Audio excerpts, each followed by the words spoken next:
Algo andaba mal. Terriblemente mal. En este lugar, todo, absolutamente todo, parecía estar fundamentalmente equivocado. Estas eran las palabras que resonaban, como un eco silencioso, en la mente de James Harrison, un ingeniero estadounidense, a principios de 2024. Se encontraba a bordo de un autobús en Cava que recorría las sinuosas carreteras del estado Mérida, en Venezuela. Como un hombre de élite cuya existencia se regía por los datos, la lógica y la eficiencia implacable de General Electric, el coloso tecnológico para el que trabajaba, el espectáculo que se desplegaba ante sus ojos era una afrenta a la razón. Su amada esposa, Sarah, acababa de perder el conocimiento, desplomándose en el estrecho pasillo del vehículo. En medio de la nada, en un país del que solo conocía titulares alarmistas y con la barrera del idioma como un muro infranqueable, la situación era desesperada. Sin embargo, lo que realmente heló la sangre de James, lo que convirtió su pánico en un terror existencial, fue la reacción de los pasajeros venezolanos. Nadie gritó. Nadie corrió. Nadie entró en pánico. Simplemente, un silencio denso y pesado se apoderó del autobús mientras todas las miradas se clavaban en él. ¿Qué demonios estaba pasando? La respuesta a esa pregunta estaba a punto de demoler los cimientos de su mundo. James Harrison, a sus 42 años, era un ingeniero de maquinaria de precisión en la sede central de G. Para él, el universo era un mecanismo de relojería suizo, un conjunto de datos, lógica y causalidad. El azar, la emoción, la improvisación eran variables sucias, errores en la matriz que debían ser eliminados.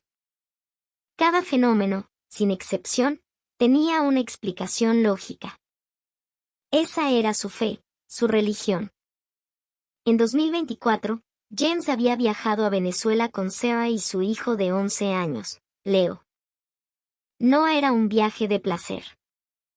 El componente central de un revolucionario equipo de resonancia magnética que él mismo estaba desarrollando, una válvula de precisión con una aleación casi imposible, era, según los informes, fabricado en un pequeño taller en las afueras de Barquisimeto. La idea le parecía un chiste de mal gusto. Nuestro presupuesto de desarrollo probablemente supera la facturación anual de toda esa fábrica, se repetía, mientras analizaba los datos una y otra vez. Por más que corría las simulaciones, los números no cuadraban. Era imposible. ¿Qué variable se nos escapa? ¿Cuál es el factor X que no estamos viendo? Para descifrar este enigma, se había adentrado en el corazón de Venezuela. En ese preciso instante, la familia Harrison se encontraba en un autobús que serpenteaba por el espectacular paisaje andino, en la ruta hacia Mérida. Por la ventanilla, el verde esmeralda de las montañas se fundía con el azul profundo del cielo, un paisaje de una belleza tan abrumadora que dolía. «¡Wow! Parece un mundo de un libro de cuentos», le susurró Sarah a su hijo Leo. Pero la mirada de James atravesaba esa belleza para analizar otras cosas. Un país rural, un sistema de transporte visiblemente ineficiente, una población que, según sus datos, enfrentaba enormes dificultades. Su cerebro era un torbellino de estadísticas e informes. ¿Cómo era posible que en un lugar así, tan desconectado de los grandes centros tecnológicos del mundo, se pudiera fabricar una pieza con los más altos estándares de precisión global? En el mundo de James, la tecnología de punta nacía en los clústeres urbanos, Silicon Valley, Austin, Seattle. Lugares donde confluían el capital masivo, el equipamiento de última generación y el talento más brillante. Pero esto, el este de Venezuela, era la antítesis de todo aquello. ¿Sigues pensando en el trabajo?, le preguntó Leo, con cara de aburrimiento, asomándose para ver el rostro de su padre. No, hijo. Solo pensaba en lo increíble que es a veces la tecnología venezolana, respondió James, aunque su mente estaba en otra parte, en un lugar mucho más oscuro. Este lugar está mal. Hay algo que no encaja. Un sistema de transporte que desafía la lógica de la eficiencia. Un autobús que recorre cientos de kilómetros por estas montañas, probablemente con pérdidas. En Estados Unidos, ya lo habrían desmantelado. Miró a su alrededor. Estudiantes universitarios con sus morrales, ancianas regresando a casa con sus compras, obreros con sus ropas de trabajo. Todos parecían tranquilos, meciéndose con el vaivén del autobús, con una extraña expresión de satisfacción. Era ilógico. Esta ruta era claramente deficitaria. El racionalismo de James no podía procesar esa imagen. En Estados Unidos, el principio del mercado es absoluto. Una ruta no rentable se cancela de inmediato. Pero aquí era diferente. Parecía operar bajo otro conjunto de valores, una lógica que él no podía comprender. Fue entonces cuando la voz de su esposa interrumpió sus pensamientos. «Cariño», dijo Sarah, con un hilo de voz. Al mirarla, su rostro estaba pálido como el papel, cubierto de un sudor frío. «Sarah, ¿qué pasa? ¿Estás bien?» En el instante en que James la sujetó por los hombros, el cuerpo de Sarah se aflojó como el de una marioneta a la que le han cortado los hilos, y se deslizó lentamente de sus brazos hasta caer al suelo del autobús. «Mamá. Mamá», el grito casi histérico de Leo rasgó el aire tranquilo del vehículo. La mente de James se quedó en blanco. Él, el ingeniero que siempre mantenía la calma, el hombre que controlaba cada variable, sintió que su procesador interno colapsaba. Solo el pánico primario de un esposo y un padre se apoderaba de su corazón. «Alguien.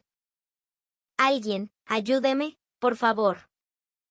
Mi esposa, gritó en un inglés entrecortado y desesperado. Sin embargo, lo que empujó a James al verdadero abismo de la desesperación no fue el desmayo de su esposa. Fue la reacción, absolutamente incomprensible, de los otros pasajeros. El estudiante universitario, la anciana con su bolsa de mercado, el obrero de mediana edad, nadie gritó. Nadie corrió hacia él. Nadie entró en pánico.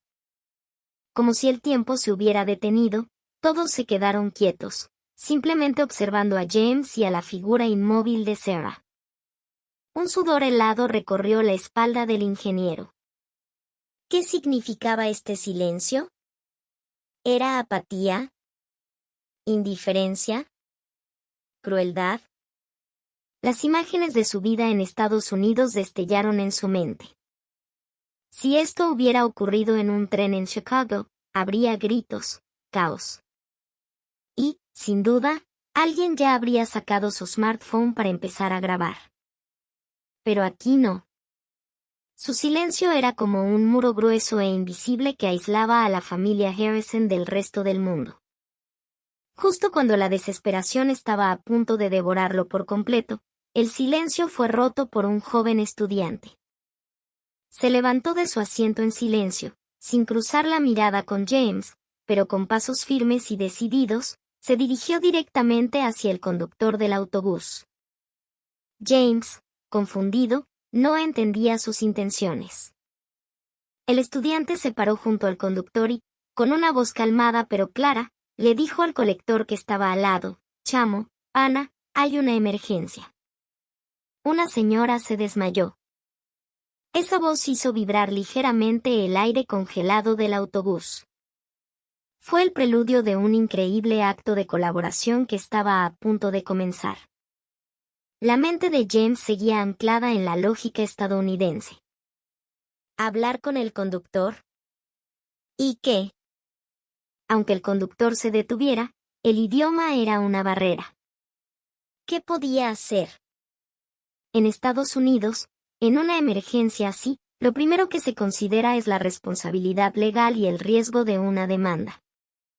Incluso con la ley del buen samaritano, la gente teme intervenir por si luego son demandados. Prefieren esperar a los expertos. Sin embargo, Algo rompió los esquemas mentales de James. La atmósfera en el autobús, aunque silenciosa, comenzó a cambiar de forma palpable. ¡Ay, mi Dios! ¿Qué le pasó a la señora?, fue lo primero que se oyó. Era una abuela de unos 70 años, que llevaba una bolsa de mercado. Sin prisa pero sin pausa, mojó un pañuelo con el agua de su propia botella térmica y lo colocó suavemente sobre la frente de Sarah. Tranquilo, mijo, todo va a estar bien, dijo. James no entendía el español, pero ese gesto tierno, como el de una abuela consolando a su nieto, y esa mirada llena de compasión, le transmitieron más calor que 1000 palabras. A continuación, un hombre de mediana edad con ropa de trabajo se levantó en silencio. Abrió un poco una de las ventanas cercanas para que circulara el aire. Luego, tomó una botella de malta polar helada que había comprado para él y se la pasó suavemente a la abuela. Tome, abuela, use esta, que está más fría. Lo más asombroso es que no hubo una sola palabra entre ellos. Ni siquiera un cruce de miradas. Pero, como si fueran un equipo que hubiera trabajado junto durante años, entendieron sus roles al instante y actuaron de la forma más eficaz posible. James estaba mudo ante la escena. Aquí no había un líder, ni un protocolo. Pero la colaboración era perfecta. En ese momento, un hombre uniformado se acercó a ellos con calma. Era el conductor. Sir, ¿are you okay?, preguntó, para su sorpresa, en un inglés fluido. Mi esposa perdió el conocimiento de repente, explicó James. El conductor asintió con serenidad y comenzó a actuar con rapidez. Primero, verificó la respiración y el pulso de Sarah. Luego, arrodillándose junto a James, le dijo, no se preocupe, recibo entrenamiento de primeros auxilios regularmente. La próxima parada es el pueblo de Mucuchíes. Ya me comuniqué por radio con la estación de protección civil. Nos estarán esperando con una ambulancia y personal médico. ¿Protección civil? ¿Ambulancia? James se quedó de piedra. Había leído informes sobre las dificultades del sistema de salud venezolano, pero lo que estaba presenciando era una coordinación que nunca habría esperado. El conductor sacó su radio y, con un tono calmado y preciso, informó de la situación. Atención base, aquí unidad 42 de la línea Mérida-Barquisimeto. Tenemos un pasajero con emergencia médica, mujer extranjera, unos 40 años, pérdida de conciencia. Escuchando ese informe, James, como técnico, quedó profundamente impresionado.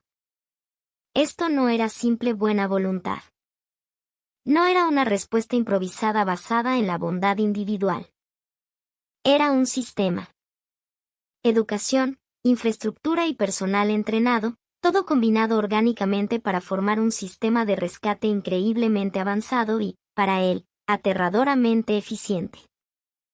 En las zonas rurales de Estados Unidos, no era raro esperar más de 30 minutos por una ambulancia, para luego recibir una factura de más de $2.000. Pero lo que estaba sucediendo aquí, en este autobús en medio de los Andes, estaba destrozando su concepto de la realidad. James dirigió su mirada hacia el joven estudiante que había actuado primero. El muchacho, algo tímido, respondió, tranquilo, señor. En el liceo y en la universidad nos dan cursos de primeros auxilios. Nos enseñan cómo reaccionar en estos casos. Lo dijo como si fuera lo más normal del mundo. James sintió que, por fin, estaba empezando a vislumbrar la entrada al misterio tecnológico de Venezuela que había venido a resolver. El autobús no redujo la velocidad, continuó su camino hacia el siguiente pueblo. Los pasajeros no armaron un alboroto, simplemente observaban a Sarah desde la distancia, en un silencio respetuoso. James finalmente comprendió. Ese silencio que había confundido con indiferencia era en realidad un espacio lleno de confianza y cuidado, un entorno de una madurez social asombrosa. Llegando a Mucuchíes, anunció la voz del colector. El autobús se deslizó suavemente hacia la pequeña terminal. James miró por la ventana. Allí, ya estaban esperando varios funcionarios de protección civil con sus uniformes naranjas, una ambulancia de color rojo y blanco, y el personal paramédico. La rapidez de la respuesta superó su asombro, le provocó una sensación de reverencia. En cuanto el autobús se detuvo por completo, los paramédicos y los funcionarios, como si fueran socios de toda la vida, sin una palabra de más, con una cooperación perfecta, subieron a Sarah a una camilla y la llevaron a la ambulancia. Ante esa fluidez de movimientos, James solo pudo quedarse paralizado.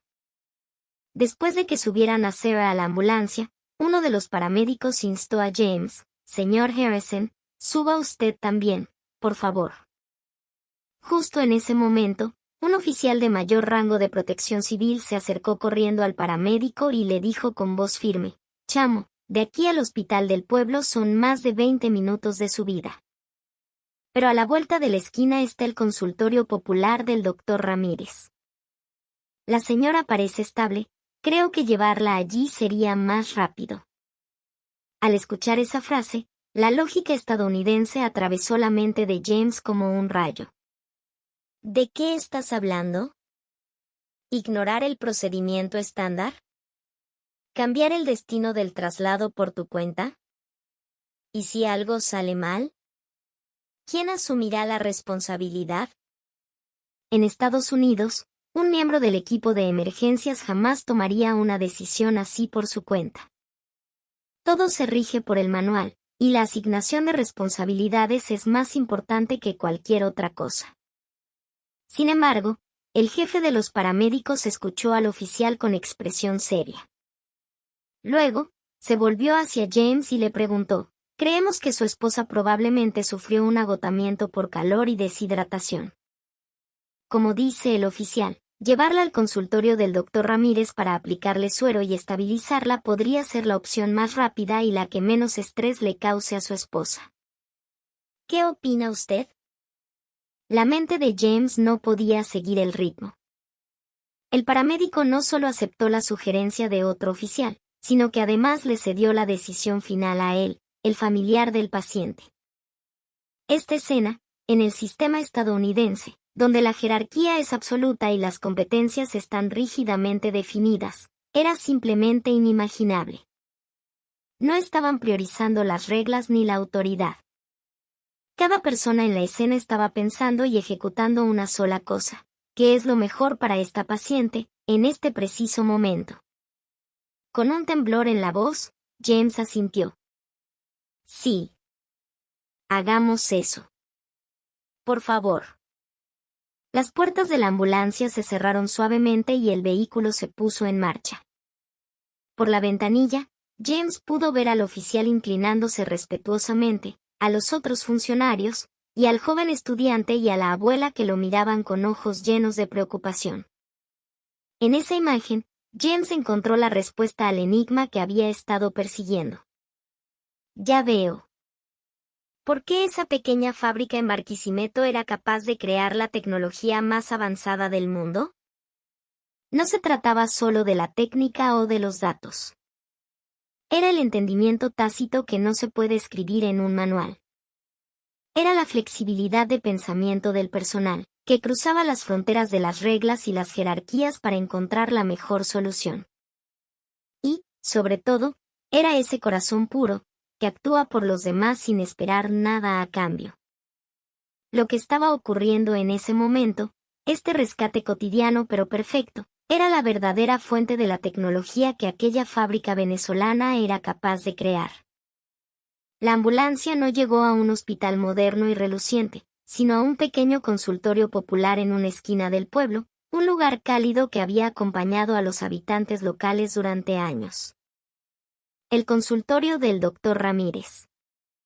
El equipamiento quizás no era el más nuevo, pero el diagnóstico del doctor y los movimientos diestros de las enfermeras no tenían nada que envidiar a los de cualquier médico o personal de élite de los grandes hospitales que James conocía en Estados Unidos. Seba fue llevada de inmediato a la sala de tratamiento, donde comenzaron a administrarle una vía intravenosa para combatir la deshidratación. James y Leo, con el corazón en un puño, se sentaron en la sala de espera. Poco después, alguien abrió suavemente la puerta. «Chamo, ¿la señora está bien?». Asomándose, estaba el hombre con ropa de trabajo del autobús. A su lado, la abuela lo miraba con la misma expresión de preocupación. E incluso detrás de ellos, el estudiante universitario le saludó con un tímido gesto. «Solo vinimos a ver cómo seguían, porque nos quedamos preocupados», dijeron. James no podía articular palabra. Esto era imposible en Estados Unidos. Nadie sacrificaría su propio tiempo para ir al hospital a ver a un completo desconocido con el que se cruzó por casualidad. Sin embargo, en sus rostros no había ni una pizca de curiosidad morbosa. Solo una genuina preocupación y calidez por otra persona. Eso que llamaban calor humano. Aproximadamente una hora después, una enfermera salió de la sala de tratamiento para informar que Seba ya había recuperado la conciencia. James corrió a su lado. Vio a Seba, todavía pálida, pero completamente estabilizada gracias al suero, sonriéndole desde la camilla. «Perdona por preocuparte», le dijo. James, sintiendo un alivio que le nacía desde lo más profundo del alma, le apretó la mano con fuerza.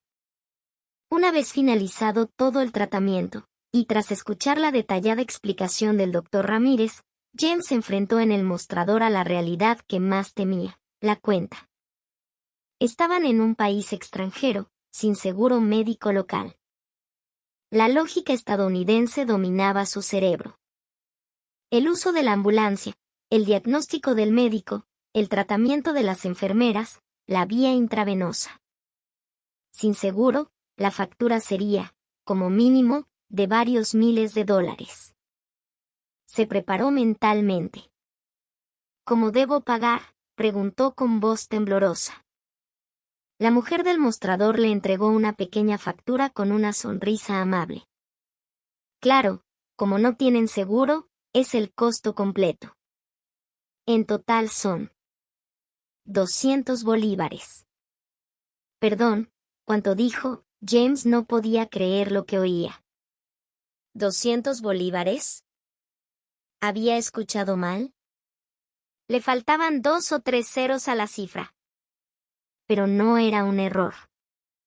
Tomó la factura y miró una y otra vez el número impreso, BS. 200.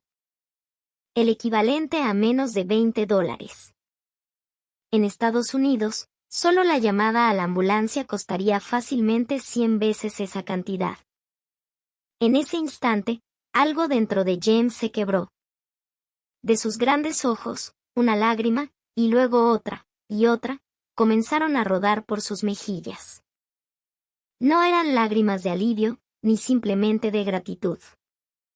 Eran las lágrimas de un ingeniero de élite que solo creía en la lógica y los datos, al ver cómo su sistema de valores se derrumbaba estrepitosamente. En este lugar, salvar una vida no se trataba como una mercancía cara. James lloraba mientras lo entendía todo. Un estudiante de liceo que, como algo normal, tenía conocimientos de primeros auxilios. Pasajeros desconocidos que, como algo normal, se ayudaban mutuamente con una colaboración perfecta y luego se preocupaban por ir a ver cómo estabas. Y todo esto se materializaba a un costo tan increíblemente razonable, tan normal. Pensó en el equipo de resonancia magnética de millones de dólares que desarrollaba en G. Y, por primera vez, imaginó los rostros de las personas que trabajaban en aquella fábrica de Barquisimeto que producía su válvula de precisión. La raíz de su búsqueda de la perfección no era el beneficio o la eficiencia. Era simplemente el deseo puro de ayudar a alguien al otro lado de la cadena, el deseo de contribuir al bienestar de otro ser humano. La calidez que me rodea, esta cadena de bondad tan abrumadoramente correcta, ese es el verdadero secreto de su asombrosa tecnología. A su lado, Sarah, que también lo había entendido todo, lloraba en silencio. Leo no lloró, pero miraba fijamente la figura de su padre. A su manera infantil, había comprendido que su padre, y la gente de este lugar, habían logrado algo extraordinario. Esa noche, de vuelta en su hotel en Mérida, la familia Harrison apenas habló. Simplemente, contemplaban en silencio el paisaje nocturno desde la ventana. Lo que había sucedido en un solo día era demasiado intenso, y seguía sacudiendo sus corazones. La primera en hablar fue Sarah. Quiero escribir sobre lo que pasó hoy. Como ser humano, quiero contarles a nuestros amigos en Estados Unidos lo que vivimos en este lugar. James asintió en silencio. Sí. Yo también. Como técnico, tengo algo que debo comunicar. La verdadera magia que había estado buscando no estaba en la fábrica venezolana. Estaba aquí. Estaba en ese autobús, en la terminal del pueblo, y en ese pequeño consultorio. Escuchando a sus padres, Leo levantó la cabeza y dijo con voz clara, «Papá, de mayor quiero venir a estudiar a Venezuela. No solo quiero fabricar máquinas increíbles. Quiero ser como el muchacho del autobús. Un técnico que pueda actuar para ayudar a los demás». Al ver la madurez en su hijo, James y Sarah sintieron de nuevo que las lágrimas brotaban. La publicación de Sarah en las redes sociales se extendió como la pólvora por todo el mundo.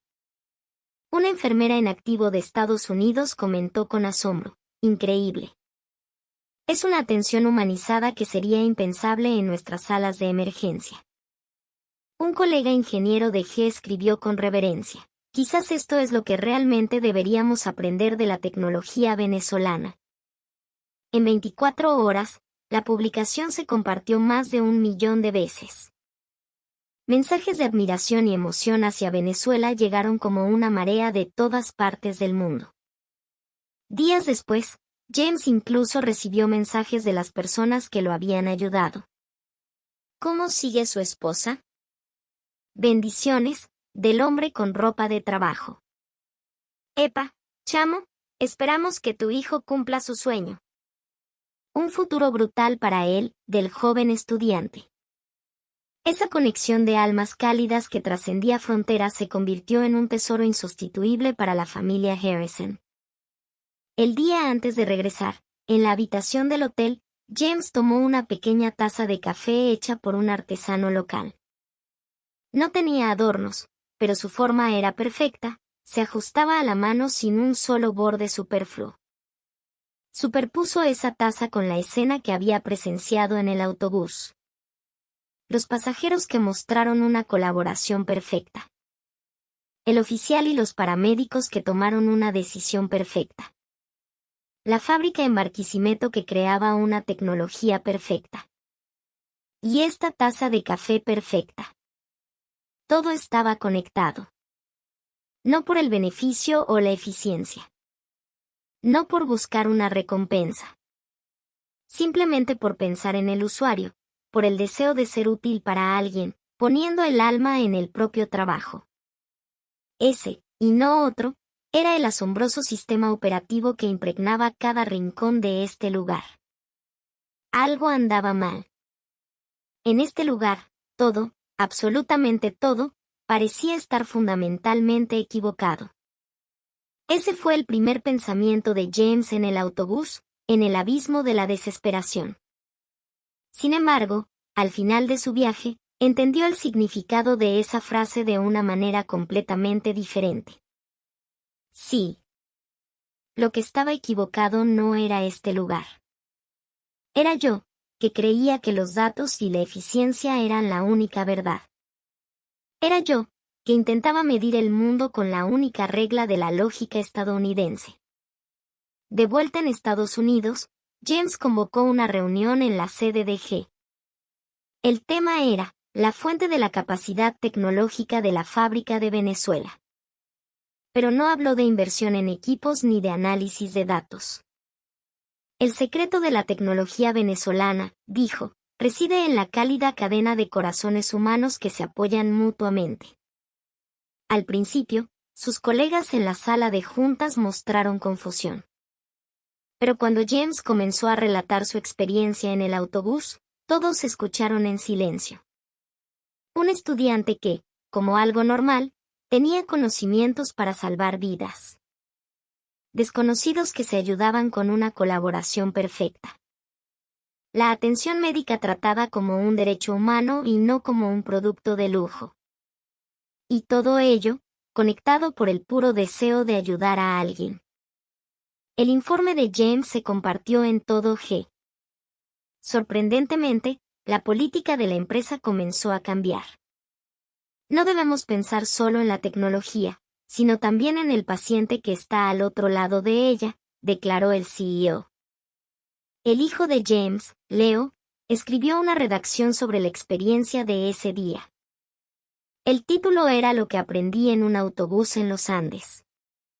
La redacción no solo ganó el primer premio en su escuela, sino que también fue publicada en el periódico local.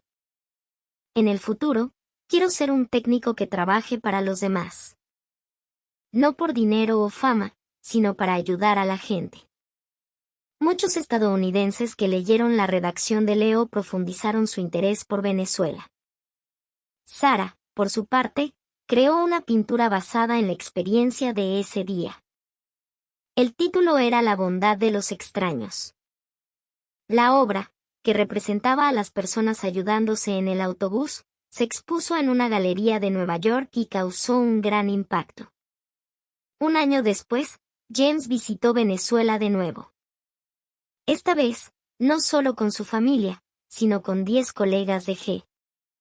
Visitaron la fábrica en Barquisimeto, tomaron el mismo autobús y fueron al consultorio del Dr. Ramírez para darle las gracias. De verdad, muchísimas gracias por lo que hizo, le dijo James al doctor. El Dr. Ramírez sonrió amablemente. No se preocupe. Solo hice lo que era normal. Normal, repitió James. Sí. En Venezuela, esto es lo normal.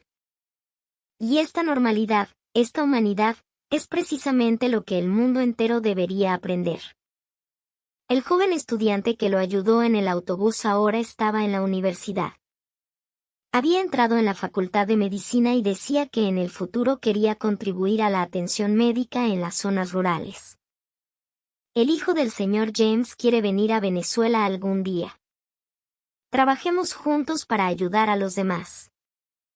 James asintió en silencio. Él, que solo había creído en la lógica y los datos, comprendió por primera vez la verdadera fortaleza de Venezuela. No residía en las máquinas ni en los sistemas, sino en los corazones de las personas, conectados entre sí. La verdadera riqueza de Venezuela no estaba bajo su suelo. Siempre